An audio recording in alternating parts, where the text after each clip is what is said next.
POCSO కేసులో arrest అయిన బండి సాయి భగీరథ్ కు సంబంధించి హైకోర్టులో బెయిల్ పిటిషన్ పై విచారణ జరగనుంది.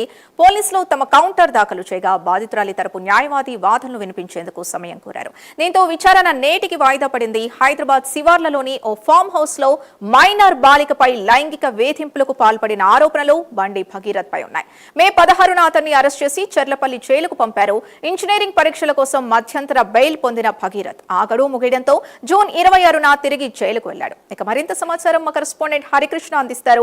హరికృష్ణ. Thank you Sindhu.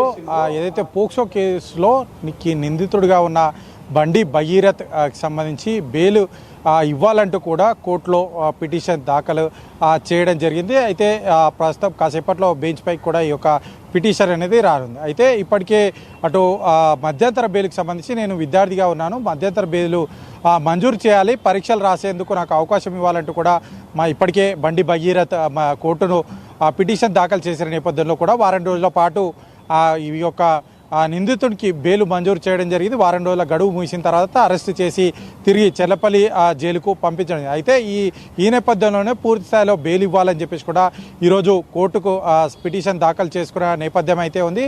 అయితే కాసేపట్లో ఈ యొక్క కోర్టుకు కాసేపట్లో బెంచ్కు ఈ సంబంధించిన పిటిషన్ రానుంది. అయితే ఈ యొక్క పోక్సో కేసులో నిందితుడిగా ఉన్న నేపథ్యంలో దాదాపుగా 90 రోజుల వరకు కూడా ఎట్లాంటి బెయిల్ ఇవ్వడానికి అవకాశం లేదంటూ కూడా చట్టం ఉంది. అయితే ఈ నేపథ్యంలో భవిష్యత్తు అంటే విద్యార్థిగా ఉన్నాడు కాబట్టి భవిష్యత్తును దృష్టిలో ఉంచుకొని నిందితుడికి మధ్యంతర బెయిల్ మంజూరు చేసినని కోర్టు తెలపడం జరిగింది. సో ఈ నేపథ్యంలోనే ఇప్పుడు కోర్టుకు అంటే పిటిషన్ దాఖలైన నేపథ్యంలో కూడా బెయిల్ ఇస్తుందా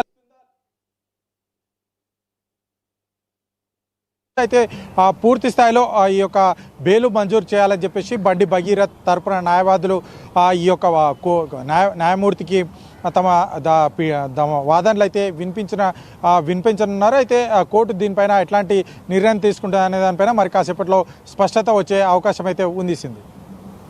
రైట్, థ్యాంక్ యూ హరికృష్ణ.